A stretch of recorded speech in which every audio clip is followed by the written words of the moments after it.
it will be fun talking to you. You asked me how is my life. Well, I always lived in the fast lane. I mean, my life was never.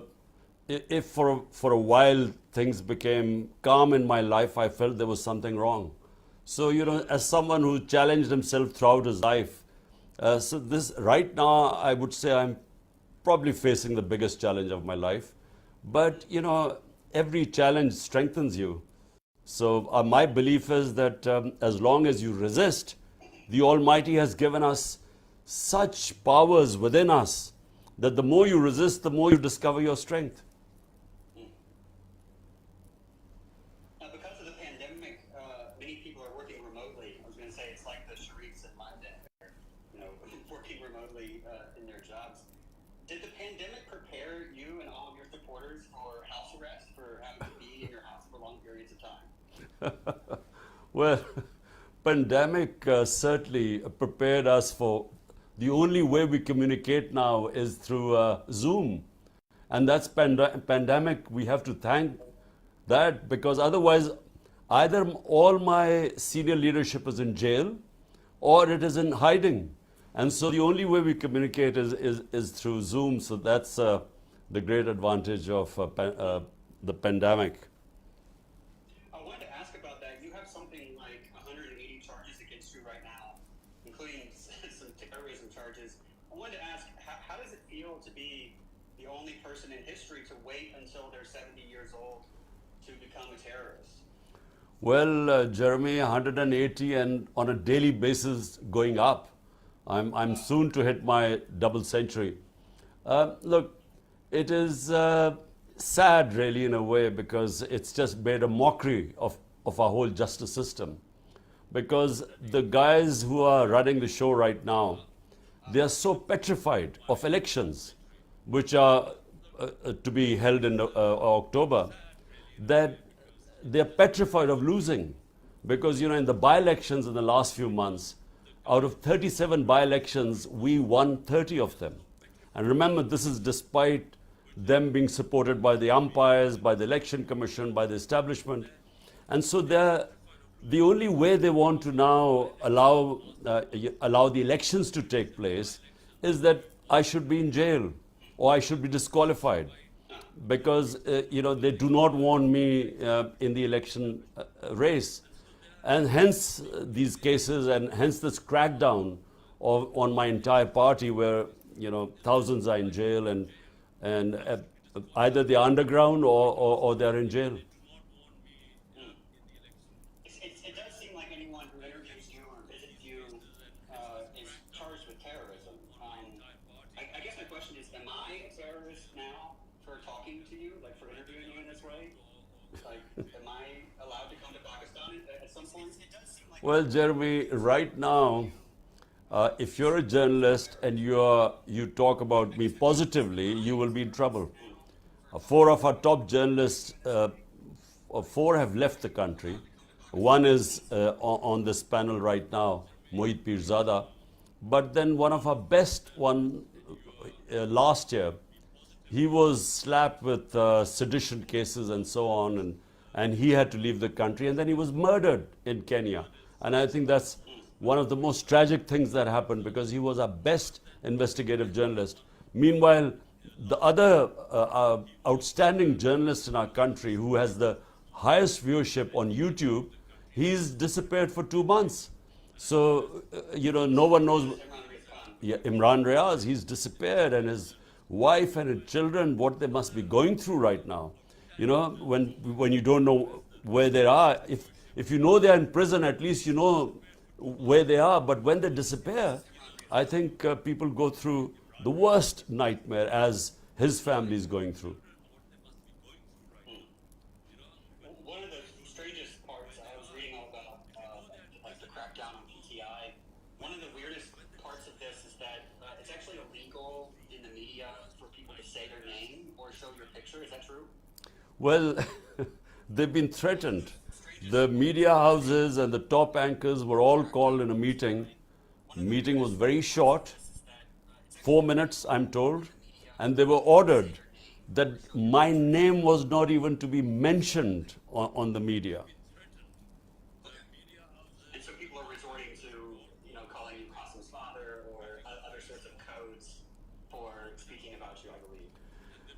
it's Jeremy, if it wasn't so tragic, it's very funny what's going on. But it is tragic because, our media, in the last 20 years especially, it really became very vibrant. In fact, went overboard at times. But, the media was able to create this sort of public awareness about political issues that never existed before. And that's the only way someone like me, an outsider, was able to win the elections. My party only grew because of the free media, the vibrant media. And so, the pillars of democracy, one is the free media, the other is independent justice system. Same thing happened with our judiciary. In 2007, this movement started called the lawyers' movement. And the whole idea was that we needed to have an independent justice system. So we were progressing towards a genuine democracy. And then comes this situation right now where we now have, the worst type of martial law. I mean, it's an undeclared martial law right now. Basically, there is no democracy left in Pakistan. And what makes the current, so you said we have an undeclared martial law. Pakistan has obviously been under martial law before in the past. Would you say these are comparable situations? Well, General Musharraf's martial law, and that was from 1999 to 2008. Now, I was his opponent. I was in the opposition. I went to jail for about 7-8 days during his martial law. But I'm telling you, that was liberal compared to what is going on right now. I mean, this is, I feel as if it's like, what people must have felt in Stalin's Soviet Union or Nazi Germany. I mean, people get picked up in the middle of the night. If they're not there, their relatives get picked up. Their houses get broken. They get robbed. Their businesses are shut. And this is anyone who has anything to do with PTI. I'm not even talking about the senior leadership. And it's happening to the workers. I mean, it's never happened in our country before. Totally the media is controlled. The judiciary is under extreme pressure. And I must say some of the judges, despite the pressure, are sort of giving us whatever little relief we get. But I mean, all civil liberties have gone out of the window. Now, talk me through the events of I believe, May 9th, where you reported to the Supreme Court and you were abducted inside of the Supreme Court, correct? Well, I was sitting within the precincts of the Islamabad High Court. And I was sitting there to get my bail, or various bails, because every day I have my going to courts is like people going to the office. So every day I have to go to one court or the other when you have over 180 cases. So I was sitting there, and suddenly, I'm sitting in the registry office, and suddenly I see these commandos. Really, they weren't even rangers; they were commandos. And I thought, first of all, because my life is at risk according to the government. My life is at great risk. So the courts had asked them to give me protection. So I thought these guys had come to protect me, that there might be some terrorist hold up there. And then I discovered it was me who they were after. And so they really broke in. They beat up everyone. They beat up the lawyers, the staff there. They didn't drag me out like I was some sort of a terrorist. And it was all illegal. And later declared by the Supreme Court of Pakistan, declared it unconstitutional and illegal the way they abducted me. And of course, those images when they went out, it had a reaction. Right. And so 4 days later, you're released from jail because the abduction was deemed illegal. And you found out that during those 4 days, there had been protests, there had been violence. And what was your reaction? Well, when I was asked by the Supreme Court, they told them to bring me to the Supreme Court. So from the prison, I went to Supreme Court. And the first time I discovered that there had been violence was when the Chief Justice asked me, that he said, "Do you condone this violence?" So I had no idea that there had been violence. I expected there would have been protests. But, we have, when I was shot, and about 11 of our people had bullet wounds, one of the bystanders was killed.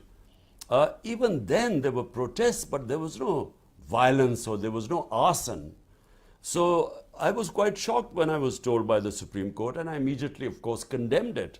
Because in my 27 years, I've always urged my party always to remain within the Constitution, our right for peaceful protest, but never violence.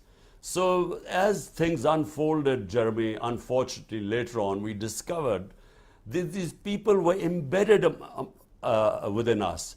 And the ones who indulged in arson were not PTI people. They were people who were specially embedded within our ranks, and they are the ones who indulged in violence. And since then, we've been calling for an independent investigation, but we're not getting it. Because we can prove, if there was an independent investigation, we can prove that these guys were not part of our party, because our party had never believed in violence. But unfortunately, that was used as a pretext. We feel it was pre-planned, the whole thing. Within 48 hours, 10,000 of our followers were put in prison. This can't happen unless it's pre-planned. You can't just go and pick up 10,000 people. So all this was planned. Senior leadership was put in jail, and the rest just went underground. So it was used as a pretext to dismantle the party. Now, normally these are the kind of things that would come up during a civilian trial, where they have people defending them. But I'm being told that's not what the plan is for the people charged with this. That they're actually being well, there's a push at least for them to be tried, and for you to be tried in a military court. Yes, well, right now in the Supreme Court, I have gone, other people have gone into the Supreme Court against military courts. The case is still in the Supreme Court, but the ministers of the ruling party have actually stated that if the Supreme Court gives a verdict against military courts, the government would defy it. Just like they defied when the Supreme Court announced Punjab elections on the 14th of May, according to the Constitution, the government refused. So we don't know what will happen, but clearly, I mean, there's no room for military courts in a democracy. One idea that I had, because I heard that 10,000 PTI workers were in jail and many others are underground, and then if they put you in jail, what's going to happen?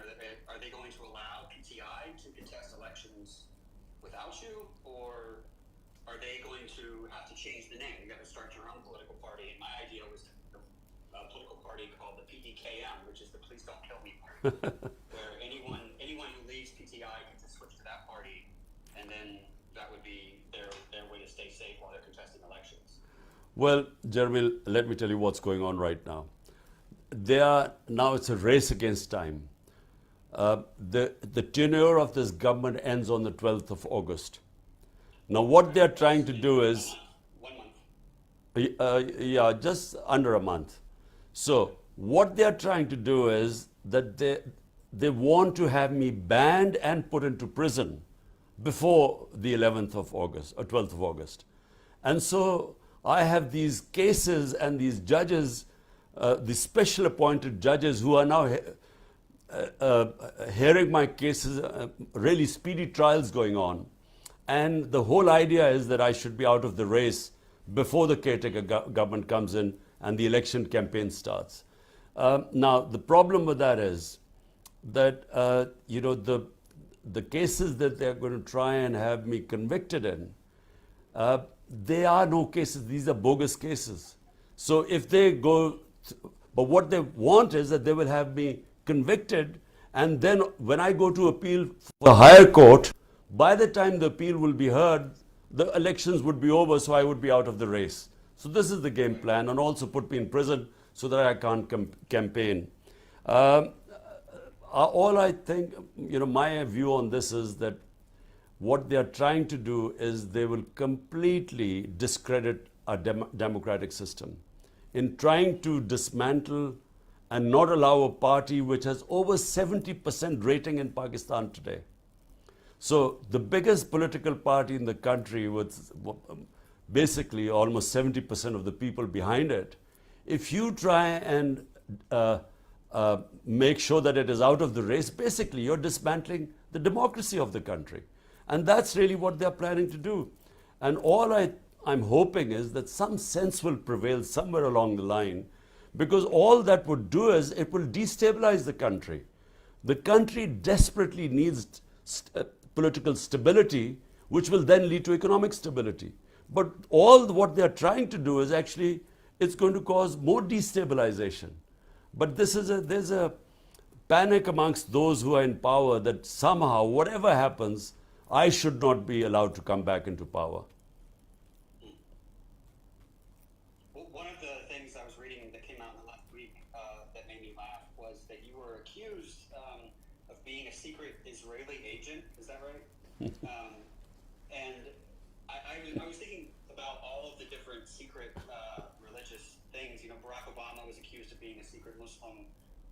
Indian politicians have been accused of being secret Christians. When I first visited Pakistan, I was accused by Indians on social media of being an ISI agent, which is obviously not true now that I'm talking to you. But wouldn't it be easier for all of us just to switch countries instead of maintaining, secrecy in our countries? Look, Jeremy, the problem is someone like me, they really find very difficult to place me. So at one end, I've been called, and a whole election campaign against me was that I was part of a Jewish lobby, a Jewish conspiracy to take over Pakistan. And then a whole campaign that I was Taliban Khan. So I was, a supporter of Taliban. And then a whole campaign, last few years, I was pro-army, a stooge of the military, and now I'm supposed to be anti-military. So I think, people find it easy to categorize people before maligning them.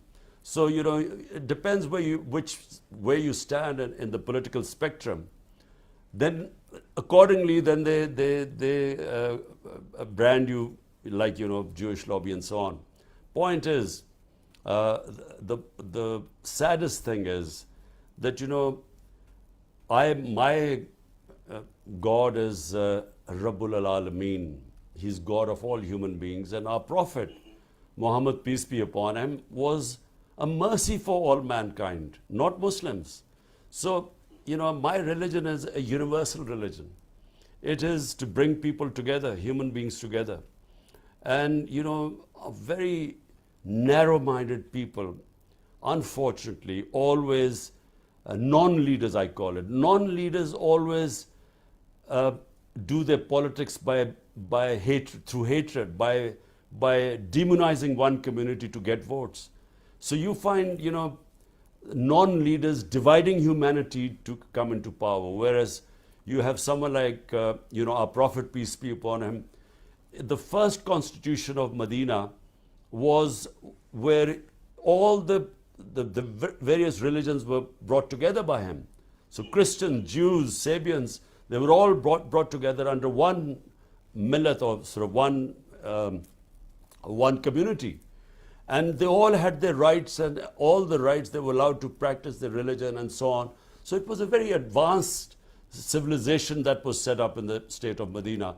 And I find it, people like Nelson Mandela, for me, these are genuine leaders who actually brought human beings together, because people like us who saw I used to play cricket, and South Africa then was apartheid state.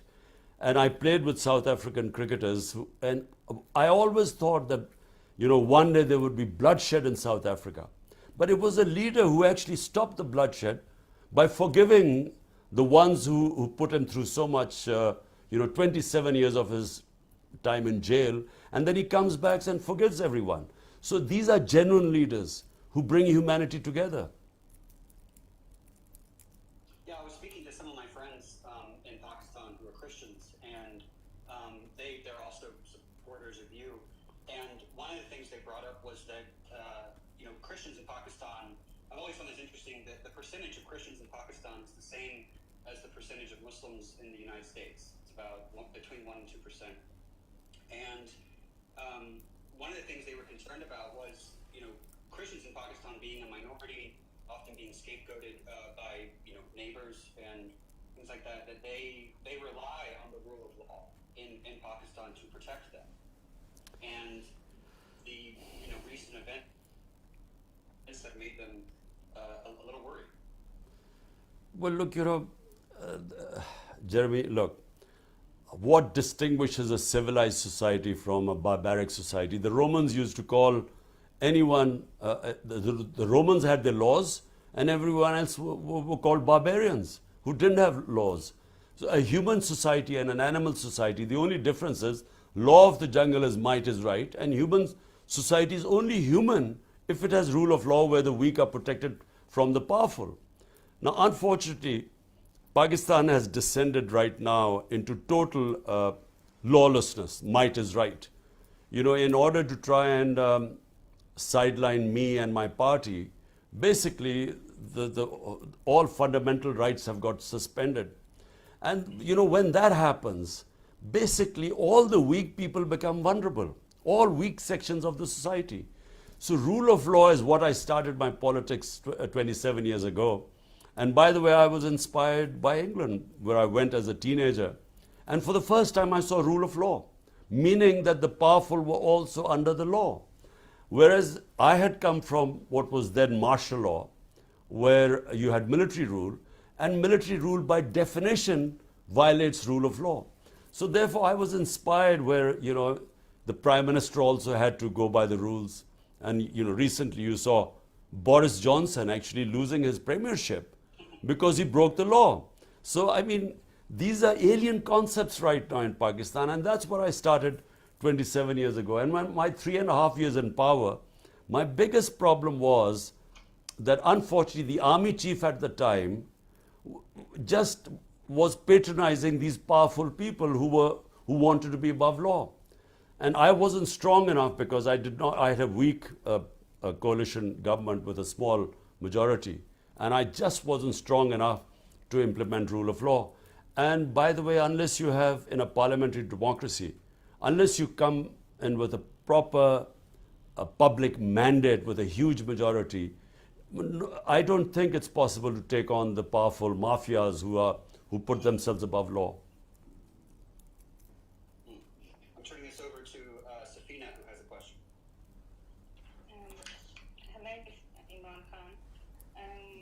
As you just mentioned about the whole campaign against you, basis on religious and Semitic comments, and that reminds me of Asif Khaja's interview in New York on September 27, 2017, that he actually stated that PTI in New York, PTI is a religious fringe, while he and his party are more liberal. And I have been observing like Pakistani news that Shiri Rahman and Asif Khaja again recently labeled you as an Israeli agent or Jews agent or son-in-law of Jews, which I can see that there is another campaign is going to be run by them. Well, I just want to ask, can Pakistan ever establish a system to register these anti-Semitic comments as a hate crimes, like with appropriate consequences? Because every now and then we see them using all type of these campaign against you, which really against you or anybody else in Pakistan. Look, Safina, look. First of all, when you have people, politicians who have no ideology, the only ideology you have is any which way to get into power. So that means that they become chameleons.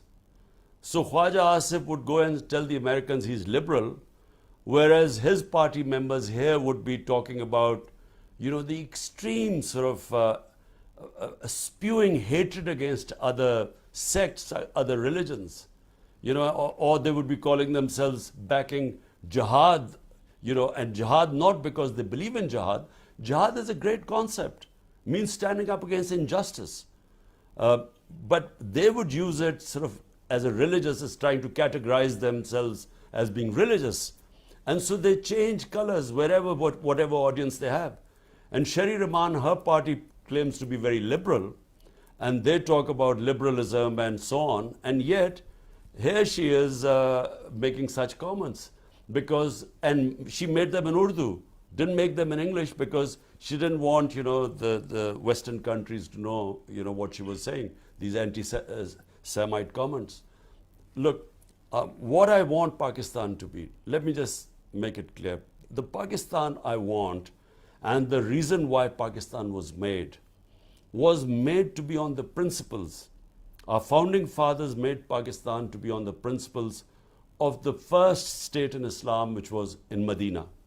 That was in every sense a modern state. It had rule of law. Number one was rule of law. Remember, just imagine at that time, forget about, even now it would be unthinkable, but at that time, a Jewish citizen wins a case against the Khalifa, which means the head of state, Hazrat Ali, one of the most revered figures in Islam, because the judge refuses to accept the testimony of his son. So all citizens, regardless of their religion, were equal. And secondly, the head of state they put themselves under the law. So the Prophet, peace be upon him, is famous saying that even if my daughter commits a crime, she will be punished. The second Khalifa, Hazrat Umar, he had his son punished for breaking the law. And so, the state was built on great principles of rule of law, everyone equal, regardless of their religion. And secondly, women were given rights. We don't realize that was the first time women were given inheritance rights at the time. The Prophet saying that man has right over woman as a woman has right over man. So, imagine at that stage, and then of course freeing the slaves. Slavery was, first time the Prophet spoke about how you have first to treat them equal, but the best thing is to free a slave. Now these were, at that time, dynamic concepts. And unfortunately, and then of course his last sermon, where he said, we're all children of Adam. We're all equal. Whatever the color of our skin. So remember, these are 100 years ago, great concepts, modern concepts. But sadly, sitting right now in Pakistan, and I'm afraid for the last 70 years, we have not even remotely come close to these principles. Answer, this is Dr. Moeed. If you can hear me. Ji, Moeed. It's a privilege to be listening to you in a live space. I had the opportunity of seeing you almost every week till July, before I left, July or August. But I watched your interview with Tim Sebastian, and like many other interviews which you have given to Western media. And I'm mortified and surprised that someone like you is a modern man who talks of Britain, NHS, Scandinavian countries, Nelson Mandela, European history, and American history, is very easily tagged as a pro-Taliban, as a medieval, primitive mindset. What have you done wrong to send this impression? I really fail to understand. What have you done wrong? Well, Moeed, look, good thing you're not here, otherwise you would be behind bars right now. So good that you've got away. Look, Moeed, I think in the Western press, the portrayal of Islam is, ever since that Iranian revolution of Ayatollah Khomeini, the portrayal of Islam was that they divided Muslims between two categories, fundamentalists and sort of liberals. So Muslims who looked like Westerners became moderates or liberals, and then anyone who was perceived to be religious sort of became a fundamentalist. So it was a bizarre categorization of 1.5 billion people on this earth. And this really started, I can remember after 1979, the fear in the Western countries was that the whole Muslim world would be swamped by Islamic revolution, and from their point of view, fundamentalists would take over. And so first of all, they didn't understand the dynamics of the Iranian revolution. And so it was a black and white categorization of the Muslim world. So when the Taliban came in, they never quite understood the reasons behind how the Taliban took over. They did not even understand the Afghan culture. They did not understand the difference between the urban culture in Afghanistan, especially Kabul, and they didn't understand what the rural culture was, and especially the Pashtun rural culture. And so they didn't understand when the Taliban took over what were the circumstances in Afghanistan. No one went into the depth. And so it was a black and white. Taliban were these religious fundamentalists who hated women and so on and didn't like girls' education.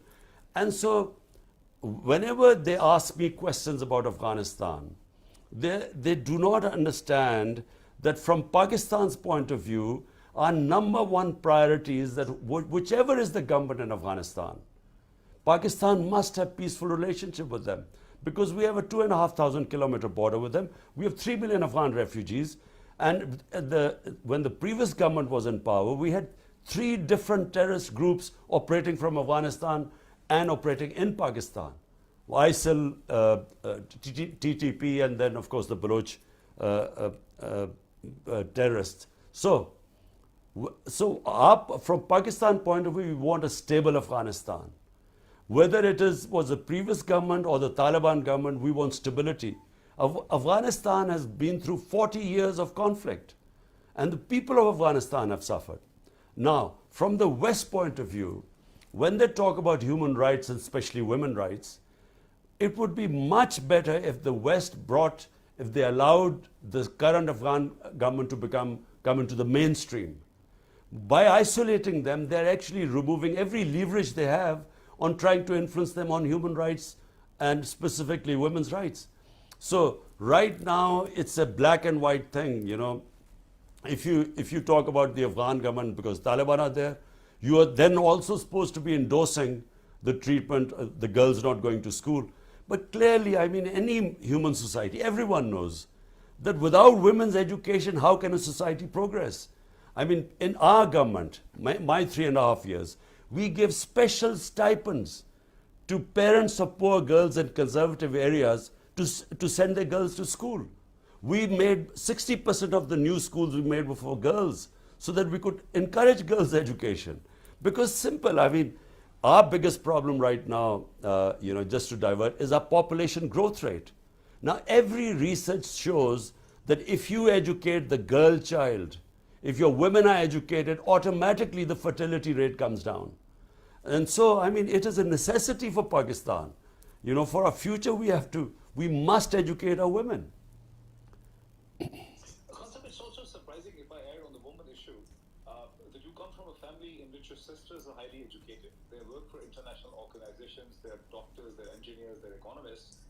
Yet you, and the PTI has done the largest ever mobilization in the history of Pakistan, the political mobilization of a woman. This is for the first time that hundreds of women in Pakistan's history have been arrested and are behind bars on purely political charges. Yet, your opponents very easily show you and portray you as an anti-woman character across the West, where I live right now. I don't know, Mohit, I fail to understand that. I don't know. I think it's quite black and white because, you know, I have a very strong faith in God. I'm a, practicing Muslim. And therefore, I think they just stereotype people that if you're a practicing Muslim and you have faith in God, then you automatically, then all the other things follow, that you must be, in the Western eyes, you must be against women, you must be sort of very against, you must be illiberal. Although in my opinion, actually my faith makes me very liberal. Liberal in the sense that, I believe in humanity. I believe, I again repeat, my God is God of all human beings, and my Prophet Muhammad, peace be upon him, he was a mercy for mankind to bring humanity together. So, I am, and of course, I'm anti-war. I mean, I do not believe conflicts, military conflicts are a way of solving problems of this earth. So, but they categorize people, and I think that's the problem. Thank you. I think, Imran Khan, because your opponents always are spreading news about you being anti-woman. That's actually the campaign they run in the West, especially. But I also did some search, and they acknowledge that Imran Khan's secret weapon is the resilience of women in Pakistan. I feel that despite facing like humiliation, what women have shown great strength against state oppression. We have seen since 9th of May or in last 15 months. And I feel that you are the only politician who speaks honestly, recognizing the vital role women play in governance and freedom. Many of your actually protests are attended by families, including women. However, like women like Dr. They complain about they complain about Afghanistan's women, but they fail to speak about like Dr. Yasmin Rashid, who is actually 73-year-old gynecologist and a cancer survivor who studied medicine in UK. She's facing terrorism charges and is unwell in jail since 11th May. Taj Gul, whose house was actually nearly demolished by police, is now in hiding. Malika Bukhari, who left the UK to serve Pakistan, endured 17 days in jail, humiliating conditions until she denounced herself from PTI. And I also saw that Khadija Shah, a young designer who grew up in the USA but returned to serve Pakistan, has been imprisoned since May for exercising for only her fundamental right to protest. And I also saw Shirin Mazari was rearrested 5 times within short span of 4 or 5 days, despite even having a protective bail from court. And the list goes on, like Sanam Javed, Ali Hamza, and many others are also facing similar circumstances. So the question is, why don't these institutions speak about Pakistani women, and what will you do to protect women from these draconian measures and terrorism laws when you come into power, which I'm keeping my finger crossed that you will? Well, Safina, look, first of all, never in Pakistan's history have women been treated like the way they have been done in Pakistan, not just after the 9th of May, but last year, 25th of May, that was the first time we got a shock. The way the police attacked the women, the way they raided the houses in the middle of the night, and not caring that there were women in the house, because there's a lot of respect for women in our society. This is a big fallacy that, you know, we treat women badly here. And I will explain where this comes from, but we respect our women. And so the idea of police barging into people's house in the middle of the night, not caring that the women in the house, breaking into bedrooms, you know, beating up the men in front of the women, this has never happened in our country before. So that first time happened on the 25th of May. And after 9th of May, the way what they did to peaceful protesters, women protesting peacefully, what they did to them, the way they beat them up, there's a lot of footage on social media. And I thought they went out of the way to spread terror amongst the women. And then they jailed them. And you've named a few, but you know, there's so many other women who you haven't named, but who have been living in terrible conditions within the jail. And the worst thing is, they have deliberately terrorized the women. So this whole movement of ours, which brought women into politics, first time you saw at such large numbers women taking part in protests, and women from all sections of the society. And suddenly when these images went out, not only women being beaten up on the streets, but then women put into jail, I mean, imagine how difficult it would be for the men folk to allow their women to go out who understand Pakistani culture. And answer to your second, and by the way, this has been deliberately done. In my opinion, the last by-election we won by a huge majority in Rajanpur. One of the main reasons was huge turnout of women in the election. And I think they are going out of the way to actually depoliticize the women. I think this is a plot, because this goes against our religion, our culture, against everything we believe in. And just answer to your last question, look, the problem is in Pakistan is not about women being treated badly. The problem in Pakistan is a lack of rule of law. Powerful women in Pakistan,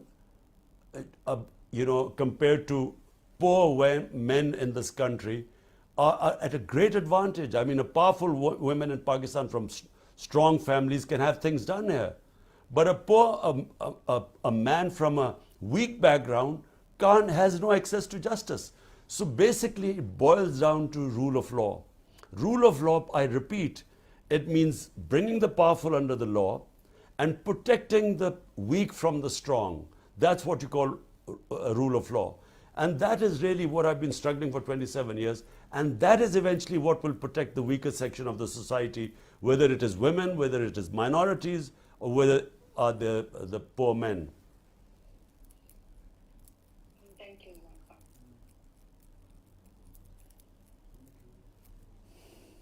Thank you. Kansa, I wanted to ask, we've been speaking about misinformation a lot during this time, and I'm not sure if you remember this. I have my own story about misinformation, and that is that I was supposed to go on a comedy tour, and I did. It was my first comedy tour of Pakistan. It was in 2017. And when I started advertising that I was coming to Pakistan, it was Nawaz Sharif supporters spread the rumor on social media that I was your secret child in the West. I don't know if you have any idea about that, but that actually ended up on ARY and Geo News, like spoken about on the news.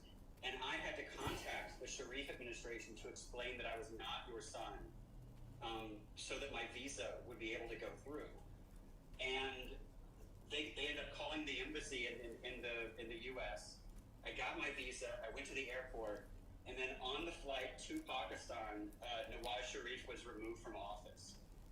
And so, in a way, Nawaz Sharif's last act of corruption was getting me my visa to go to Pakistan. Jeremy, look, the problem is when you have people desperate to cling to power, because power for them means two things. Power for them means making money and stashing it abroad because they can't afford to keep the money in the country. Because when you make billions, if you keep it in the country, it gets discovered, so you have to send it abroad. So you do twice as much damage to the country when you launder the money out of the country. And Nawaz Sharif and these two families, this is what they've been doing for 30 years. And by the way, they blame each other for money laundering too. So it's not just us calling them.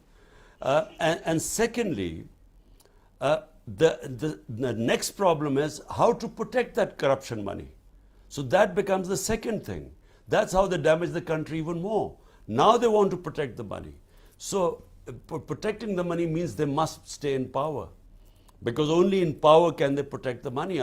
So this whole exercise of them conspiring with the ex-army chief to topple my government, I mean, their main interest was how would they get immunity from corruption cases. And that's exactly what they did the moment they came into power. First thing they did was they passed a legislation in Parliament. And it is incredible that such a legislation could be passed, where by law they managed to get rid of, they got immunity from the corruption cases of at least $5 billion, 1,100 billion rupees. So they passed this law and they were able to get away from these corruption cases. By the way, these corruption cases were made against them when they were in power, not during my time. So this is the problem. And by the way, Jeremy, this is the problem the entire developing world faces. Today, countries are poor not because of lack of resources. They are poor because they don't have rule of law. And a symptoms of not having rule of law is corruption, and corruption of the powerful. And that's what destroys a country, because, according to the United Nations Secretary General's panel, which is called the FACT-I panel, made up of economists who researched over a year to find out why were the poor countries getting poorer and rich getting richer. And the main finding is that every year, now listen to this, $1.7 trillion, $1,700 billion every year, leave the developing world into offshore tax havens or into Western capitals. So $1.7 trillion moves from the poor countries to the rich countries and offshore accounts from the corrupt ruling elites. So this is how countries are getting poorer, because they are being robbed by their own elites. It's like if people might not know this, might not have read it in history, the greatest transfer of wealth took place when the East India Company conquered India. And from 1757 onwards, when they conquered India in 1757, India had 23% of the world GDP. And from then onwards, for 150 years, they transferred the wealth of India, was creamed off and taken off to Britain. And Britain had 3 or 4% of the world GDP when they conquered India. When they left India, Britain had 22 or 23% of world GDP, and India was left with 3 to 4% of the world GDP. So, they robbed the country. It's exactly what the ruling elites of the developing world are doing right now.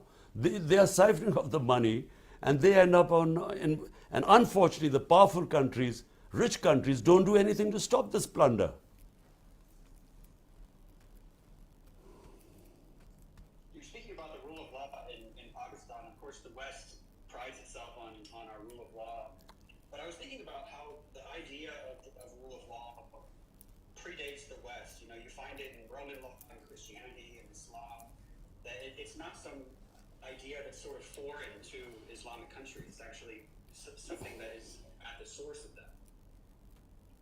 Look, Jeremy, in the Islamic tradition, there were over 140,000 messengers of God sent to mankind over thousands of years. And every messenger of God, the common message was justice. One of our great scholars, Ibn Khaldun, he was considered the father of modern history.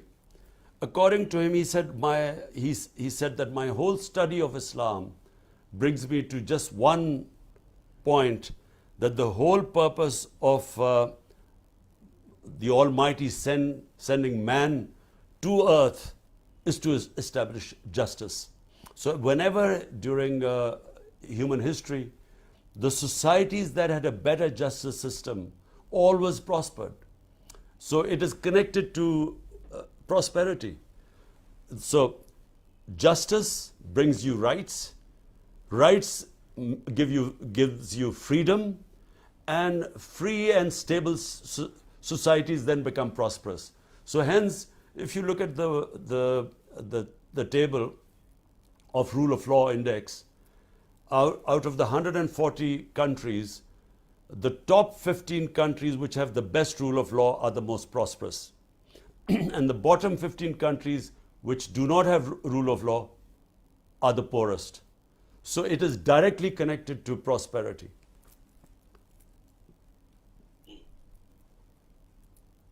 Hansa, can I jump in for short questions, because then I have to leave because I'm going on a house search and I've got an appointment. Hansa, I'm surprised also that the way the media has been treated, the way Shaheed Arshad Sharif has been murdered. Imran Riaz Khan is missing now for 65 days. Look at Sabir Shakar, myself, Shaheen Sabai, Bajat Saeed, we all have been registered FIRs for terrorism. Yet the impression of the Western media is, and I think also Jeremy should comment on it, is somehow or the other that you were also as harsh to media. Not a single journalist was arrested in your time. There were no FIRs against the journalists. The journalists were not abducted and detained under your government.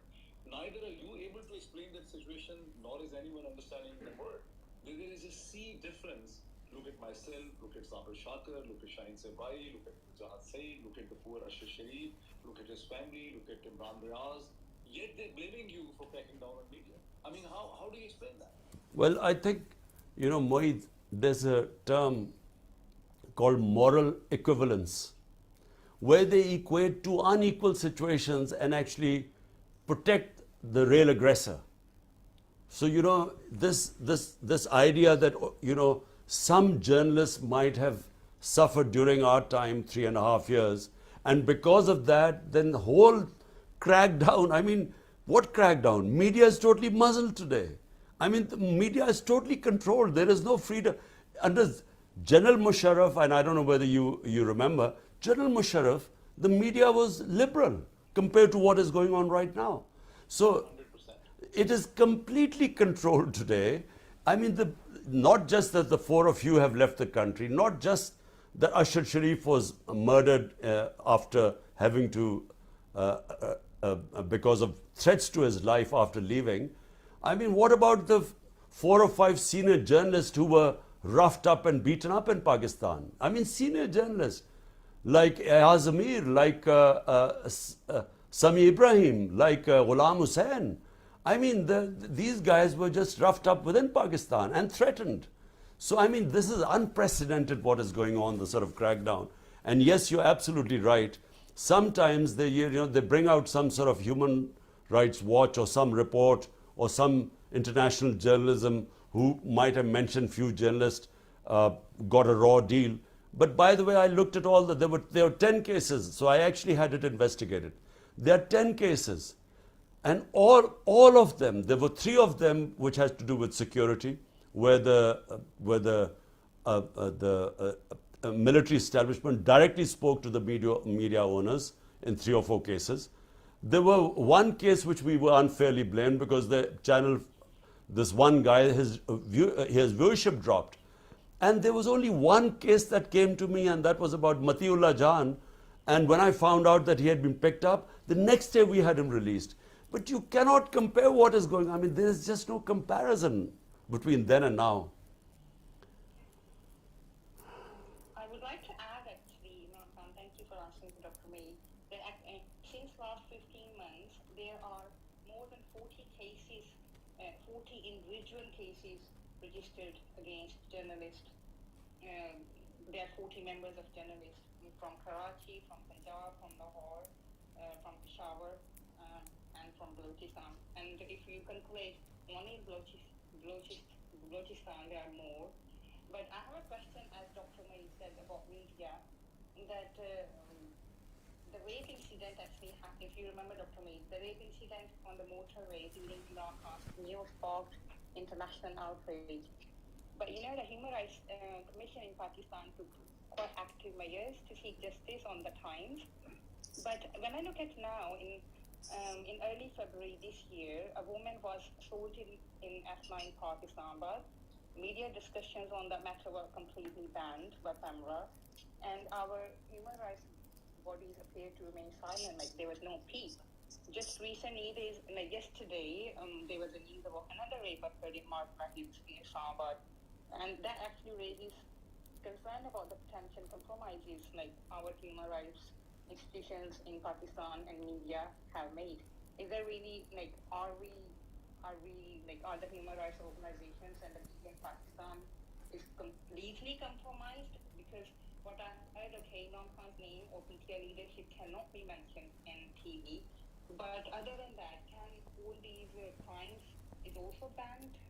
And why actually human rights organizations are silent? Why there is no beat against those things? Well, look, Safina, look.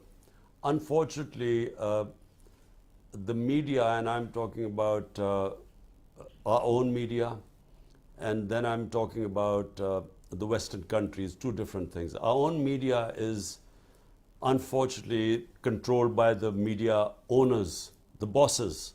And the media bosses have huge business interests.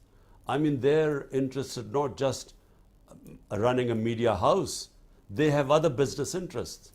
And so for those other business interests, which actually is what brings them most of their money, they are willing to compromise on the freedom of media if those business interests are threatened. We never did that. In our time, the media, if you look at the media, majority of the coverage was against PTI, my government. I mean, we had a real problem with the media. In fact, the problem was that there was real libelous stuff on the media. And even I, as a Prime Minister, I had to go to court. And yet, in my 3 years, I never got justice. Whereas in Britain, I've been in a libel case, a very famous one, and within 1.5 years, the case was decided. So anyway, I couldn't get justice, and we felt there was a lot of reporting, a lot of fake news, and we tried to bring legislation to control fake news, by the way, which is a problem all over the world because social media is a new phenomena. But unfortunately, I found that the media then and the human rights organizations, were very vocal at the time, but now with a complete clampdown on human rights, I'm afraid there's not much, hardly any response from them. But about the Western countries, I find that, they talk about human rights when it suits their interests. But right now, I mean, all the talk about democracy, human rights, and so on, it's only reserved for, China and Russia, when something happens in Hong Kong or Uyghurs or something to do with the Russian dissidents. But what is happening right now, there's hardly any condemnation from any of the powerful Western countries who claim, that they are the, their professed aims are promoting democracy and human rights. Yeah, that actually surprises me a lot. Thank you, Imran Khan. Chairman, this is Atif. First of all, thank you very much for accepting my request and joining us at Twitter Space today. I'm really grateful to Jeremy and Safina for organizing this event, as well as our social media team headed by Gibran Ilyas, Imran Hamid, because without our social media, all this, our political movement, our struggle, all these events couldn't have been possible. And then, a friend like Dr. Mohit Pirzada, a mentor, who has always been our biggest support, especially during the last 30 months. I don't have any question, it's just I want to bring it to your notice. Alhamdulillah, we have support among 98% of Pakistani Americans. And along with that, we've started getting huge support among the Muslim Americans as well. And on September 2nd, we are planning one of the biggest events on which you'll be speaking to among over 15,000 Muslim American gathering. And also, I want to make a commitment, like you always say, La ilaha illallah. And inshallah, we will fight till the very end. We will not leave you alone. All the overseas Pakistanis are with you. And after that, Gibran Ilyas, I think he's also at the airport and he's about to check in. He also wants to make an announcement. Gibran bhai, if you can unmute yourself and make that announcement, because it's a very important announcement. Thank you. Sure. Many thanks, Adil. Khan, you had said that it's the best of times and it's the worst of times. So what we have done in social media is, we've heard of citizens journalism, but what we have done is this is going to be the first ever citizens documentary. I think it's going to be one of the biggest. So what we're asking people who have footages in high definition from March 2022, when the whole movement started for Hakiki Azadi, just check my pinned tweet. Feedback@insaf.pk is the email address to email if you want to be part of that project. Inshallah, it will be one of the greatest documentaries ever, because everybody will be part of it. Kansab, my short question is, you once mentioned that PMLN, they're not educated, nor they try to get education. So just recently, Khwaja Asif has blamed, put allegations on Shaukat Khanum Hospital again. I say we let them, because every time he does that, we get record donations. So this is what we're seeing this time around. So what do you have to say about that? Well, look, Gibran, these people are discredited. They have been in power for 30 years. Everyone knows everything about them. And the last 14 months, they have completely destroyed themselves, because they came in on the pretext that they were experienced in dealing with the economy. And they have completely, our economy has never been in a worse shape than it is right now. And this is, despite what was called the commodity super cycle, when post-COVID, the international commodity prices had gone through the roof, which is when we were in power. And now they are down by 35%. And despite that, you find that inflation is unprecedented in Pakistan's history. So number one was inflation, number two was fixing the economy. The economy has nosedived in Pakistan. You know, we almost defaulted on our loans, and that would have really set the country back. So people now, the reason why they are scared of holding elections, and the reason why they only want elections is when they know that PTI is completely hamstrung by the establishment, and I'm in jail or disqualified, because they are petrified that in the elections they'll be wiped out. My point is that whatever happens, they'll be wiped out in election.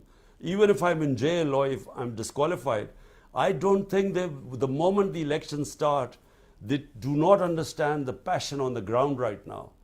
The feeling of injustice amongst the people, what is happening, whether it is economic injustice and whether it is mishandling of the economy or the governance system and the levels of corruption. So they will be wiped out whenever there are elections. But the point is that people like Khwaja Asif, no one listens to him, because these people are supporting, you know, they have supported the most corrupt governments. I mean, the two Asif Zardari was considered the most corrupt man by people like Khwaja Asif and Nawaz Sharif. Now they're all together.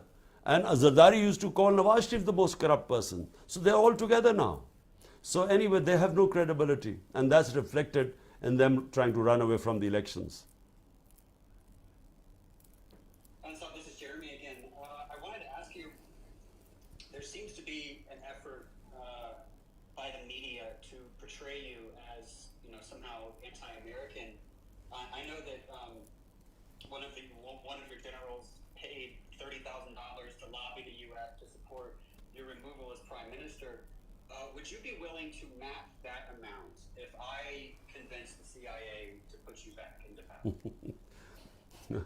Well, Jeremy, yes, amazingly, my own army chief at the time had hired this lobbyist without us knowing, and my own government was paying him $30,000 while he was lobbying against me to the Americans and telling them that I was anti-American. But I just a word about what is this idea about anti-American. I mean, how can you be anti-whole country? You know, this idea of calling someone anti-American or anti-Pakistani or anti-Indian, for instance. How could I be anti-Indian? I would be anti the policies of Narendra Modi, specifically the way they are treating the minorities or the people of Kashmir. But I can't be anti-whole country, because a country is made up of all sorts of opinions. So I was always against the policy of Pakistan joining the US war on terror, because as a Pakistani I felt it would be a disaster for Pakistan, and it was. 80,000 Pakistanis were killed in it. Over $100 billion lost to a poor economy. And I was always skeptical about the US war in Afghanistan or US invasion of Afghanistan, because, you know, there were no clear aims, and I kept saying there would never be a military solution. So if you criticize the US foreign policy, does not make you anti-American. I mean, if I'm today criticizing my own government for this fascist tendencies, I mean the draconian laws, the total violation of our fundamental rights, does that make me anti-Pakistani? So this is, you know, it's to brand people. Sometimes I feel that, you know, to stop criticism of certain policy, and especially when you're from other countries, it's easy to brand you as being anti-American and then shut your voice. But I would like to add in there, Imran, that you have stayed in UK since you were 17 years old, and you always say that you loved being here and the rule of law. That's how actually you got inspired by. So I would like you to add into this that why would you be anti-West when actually you have been praising them and you have stayed there for nearly 20 years? Look, how can you be anti-West? West is a geography. I mean, you know, it has so many countries.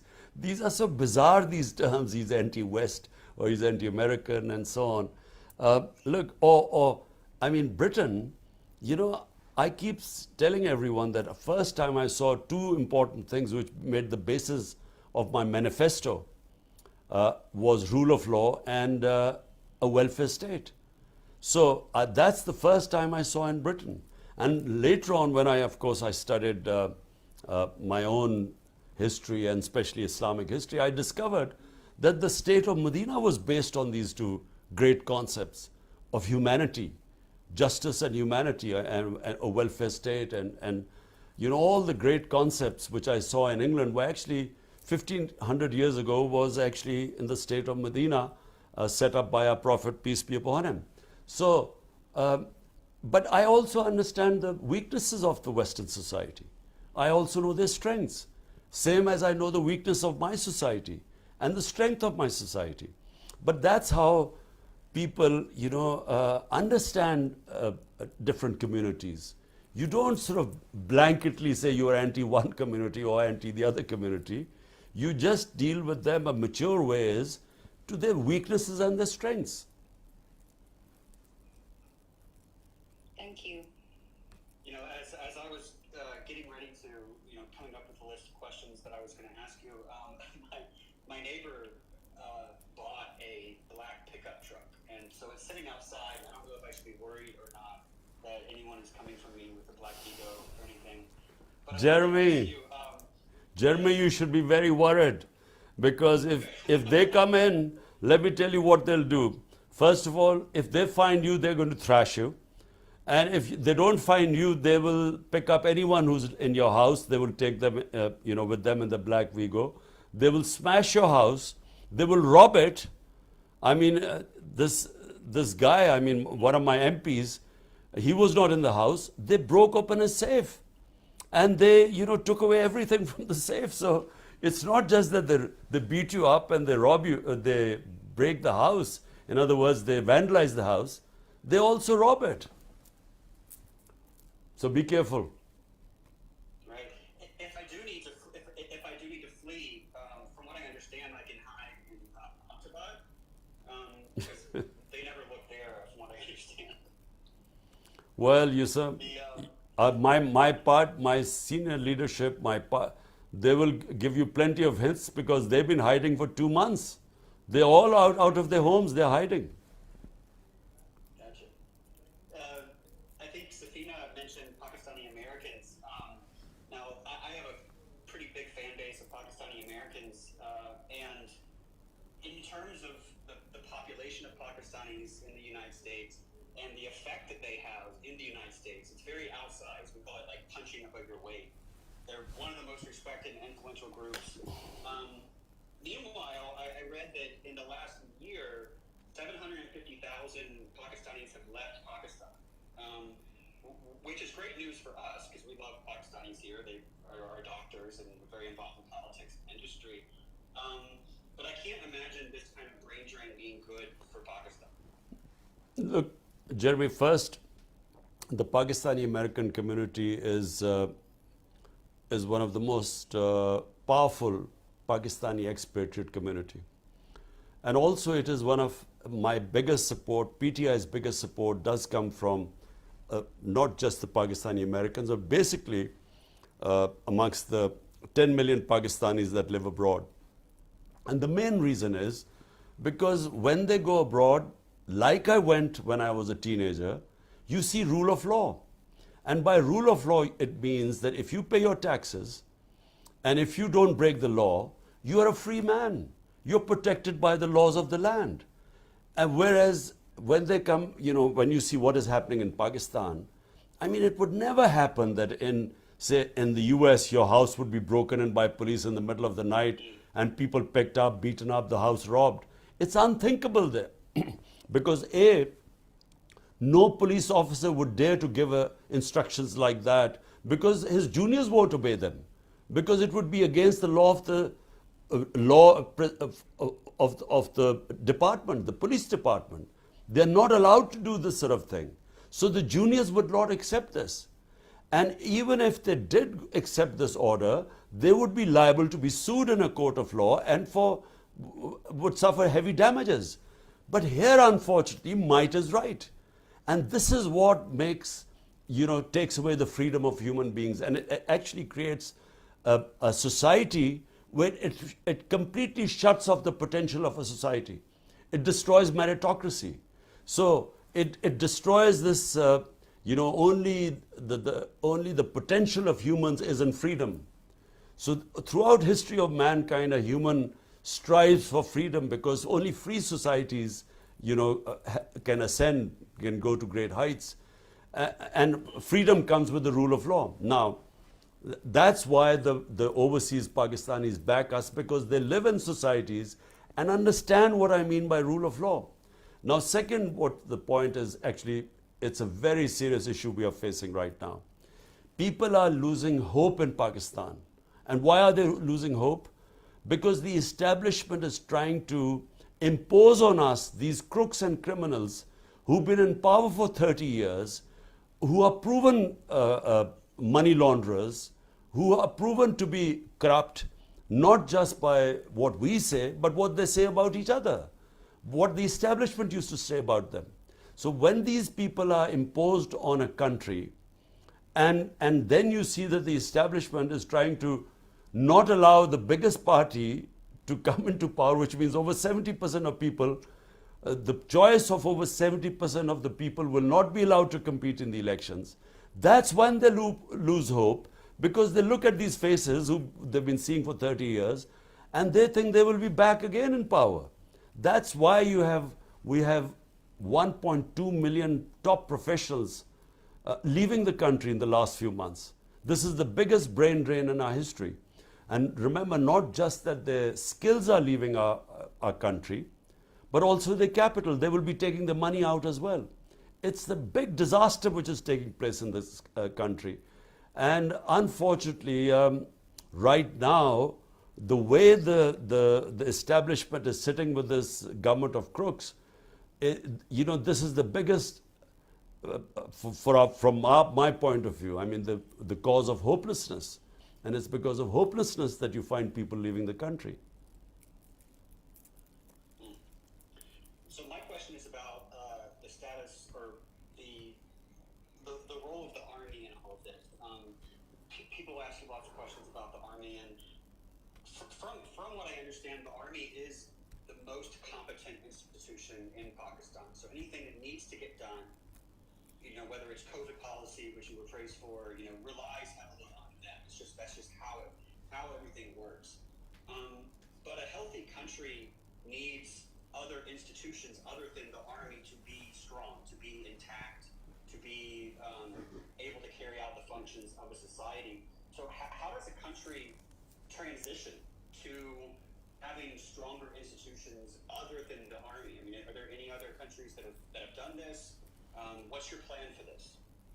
Well, look, Jeremy, we started off as a security state because in 1947 we got our independence, and the next year we had a conflict with India. Now from then onwards there was this fear in Pakistan that we have a neighbor 7 times the size of our country, and will we survive? So the dependence on the army grew, and over a period of time, not just dependence, but people sort of loved the army because you love an institution which will guarantee you your freedom and your protection. But subsequently the country had to evolve. You have to evolve as a country to have a proper democratic system. A proper democracy means genuine freedom, and that evolution process kept hitting snags because we would have military dictatorship, then we would have a democratic setup come in, and within a decade it would be wound out and the military would come back in again. So this happened 3 times. Now when it happened 3 times, the evolution of the democracy stalled. So while we would have been evolving as a democracy, unfortunately it stalled. Now in the last, how many years should I say, 15 years, our democracy was sort of moving forward. There was no interruption in our democratic process. And we were sort of struggling along on our way, and the democratic systems were getting stronger. And then comes this intervention by the army chief in April last year. Now, a government that had the best economic performance, and this is in the economic survey of Pakistan, you can see that all the economic indicators were positive. We were heading in the right direction, and suddenly he decides to pull the rug under the feet and brings back the same people. And so that's when, in the last 14 months, the country has just gone down the drain. All the worst economic indicators, but even worse, the hopelessness, seeing the same faces again, and seeing the establishment standing with them, and then trying to block the way of the biggest party in the country, so that these crooks could again win the elections. That is what is causing hopelessness. And secondly, that means completely dismantling the democratic structure that had been evolving over a period of time. So we are right now back to square one. And this is why the coming elections, could be vital for our country's future. In my opinion, no matter whatever the establishment wants, I think that people will come out in such great numbers and they will vote against these criminals. And I think we will have a huge change. But other people are watching the grip of the establishment right now, and then the draconian measures right now. People are just losing hope, and they feel that there's no hope, and they're leaving the country. Okay, Mr. Khan, that actually reminds me what happened in GB. As we are aware, none of the prime ministers in Pakistan has ever served a full 5-year term in last 75 years, despite having their party's majority of the seats. And also, we know that PTI government was overturned in both GB and Kashmir. And on the election day, July 7th, the GB parliament was sealed by the police, and even the assembly speaker was not allowed the entry. So considering all these hurdles, how we can expect that upcoming elections to be free and fair? If the PTI wins a majority of the seats, what does the future hold, given what has happened in GB recently, which you are aware? It is also worth looking at elections announced by the Supreme Court on May 4th were not held in both provinces. So what actually, given these challenges and previous incidents, how we can ensure free and fair elections if PTI wins the majority of the seat? What does the future hold based on what happened in GB, for us? That you were overturned after 3.5 years. So even if given these challenges, how will we make sure that free and fair elections will happen, and what will be the future of our democracy? So, Jeremy, can I have just one question after this? Can you make this the last question? So I'll just answer this, and then one question after this. Look, Safina, look. What happened in Gilgit-Baltistan and what happened in Azad Kashmir is a disaster for our democracy. Because what you saw was the manipulation by the establishment of pulling down a government. Now, if this keeps happening, the democratic process can never evolve.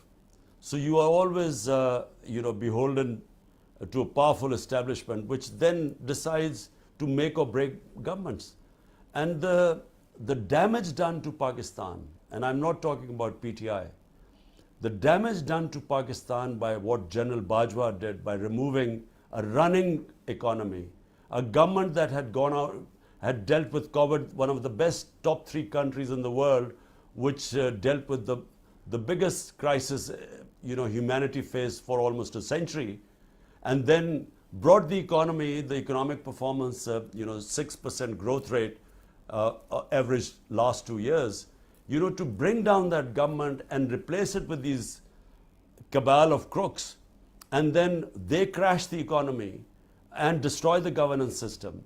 So who is going to pay for this? Who should be responsible for this? Will anyone ever be held responsible for doing this such tremendous damage to the country? I mean, the amount of damage done to the common people going below the poverty line, half our industry closed today.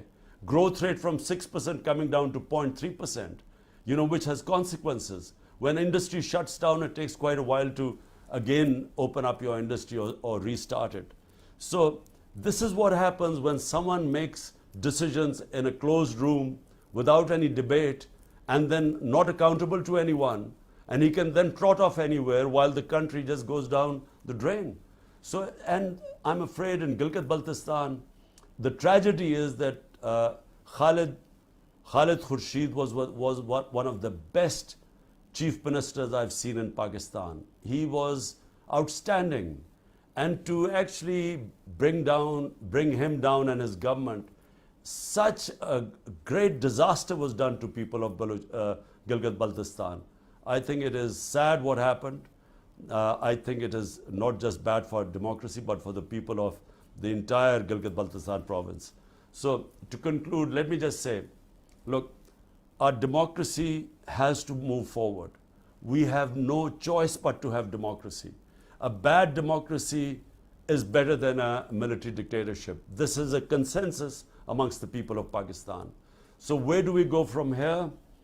The question you're asking is that what happens if there are no free and fair elections? Right now, no one thinks there are going to be free and fair elections because they're already planning to rig the elections. But my opinion, I'm an optimist. I feel that in this election, the level of public awareness in Pakistan is so much that I feel that you will have the greatest ever turnout in these elections. And no matter how hard they try to rig it, I'm a strong believer that the people in this country will defeat all methods of rigging which are being planned. Inshallah, thank you so much, Imran Khan. I have one very, very fast question from my followers who all want to know that on the subject of biryani, do you like aloo or no aloo? Well, as you get older, your tastes change. So biryani was a great delicacy of mine some 40 years ago. But right now, I'm afraid there are other delicacies that I enjoy most. But then, yes, biryani with aloo I like more. With aloo, okay, thank you. And also, how do you, just day to day, how do you maintain, this is the last question, how do you maintain a sense of peace and hope during this time? Well, Jeremy, I have a very strong faith in God, which always keeps you going, because, you try your best, and since I'm not doing this for myself, I'm doing this for my country. Why am I doing this for my country? Because I'm one of those privileged people who got so much love and respect from his country that it was important for me to try and do my best for them. And so I've tried to do my best for my people. And the rest I leave to the Almighty. Because, it's success and failure are in His hands. Effort, struggle is in my hand. And I will be struggling to my last breath. But then how do I relax and stay calm and content at night? Because after doing my best, then I pray to the Almighty that, look, now it's up to you. You are the one who's going to decide whether I succeed or fail. So actually, that's how I go through all the tough times. And I have to say that these 12 months, and particularly the last 2 months, have been probably the toughest 2 months of my life. Well, Khan Saab, thank you so much for joining us for this space, and hopefully